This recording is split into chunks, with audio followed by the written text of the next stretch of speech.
امریکی صدر ٹرمپ نے منگل کو اسلام آباد میں مذاکرات کے دوسرے دور کا اعلان کیا ہے، جبکہ امریکی مذاکراتی ٹیم آج اسلام آباد پہنچے گی۔ ایران نے سرکاری طور پر مذاکرات میں شرکت کی تصدیق نہیں کی۔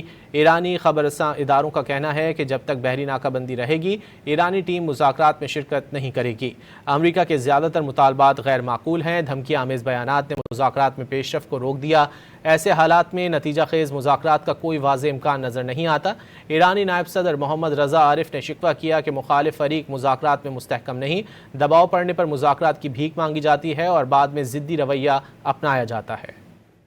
ایران اور امریکہ کے درمیان مذاکرات تعطل کا شکار۔ ایران نے امریکہ سے مذاکرات کے دوسرے مرحلے میں شرکت سے انکار کر دیا۔ ایرانی خبر ایجنسی ایرنا کے مطابق ایران مذاکرات کے اگلے راؤنڈ میں شرکت پر آمادہ نہیں۔ ایرانی نائب وزیر خارجہ سعید خطیب زادہ نے باور کرایا کہ امریکہ کے ساتھ نئے مذاکرات کی کوئی تاریخ طے نہیں کی گئی۔ امریکہ اپنی سخت اور یک طرفہ شرائط سے پیچھے ہٹنے کو تیار نہیں، جس کے باعث بات چیت آگے نہیں بڑھ پا رہی۔ امریکی ٹی وی CNN نے دعویٰ کیا کہ مذاکرات کے لیے امریکی وفد منگل کو پاکستان پہنچے گا، جنگ بندی میں توسیع پر بات کرے گا۔ ایران نے ابھی تک مذاکراتی ٹیم بھیجنے کی تصدیق نہیں کی۔ ایرانی نائب صدر محمد رضا عارف نے اپنے بیان میں کہا کہ ایرانی مذاکراتی وفد جرأت مندی سے اپنے ملکی مفاد کا دفاع کر رہا ہے، جبکہ مخالف ٹیم کے موقف میں تضادات ہیں۔ دباؤ بڑھنے پر مذاکرات کی بھیک مانگی جاتی ہے اور بعد میں ضدی رویہ اپنایا جاتا ہے۔ ایرانی خبر ایجنسی تسنیم نے دعویٰ کیا ہے کہ تہران نے ابھی تک امریکہ کے ساتھ ہونے والے مذاکرات کے دوسرے دور میں شرکت پر اتفاق نہیں کیا۔ ایرانی ٹیم نے اس بات پر زور دیا ہے کہ جب تک امریکی ناکہ بندی برقرار ہے،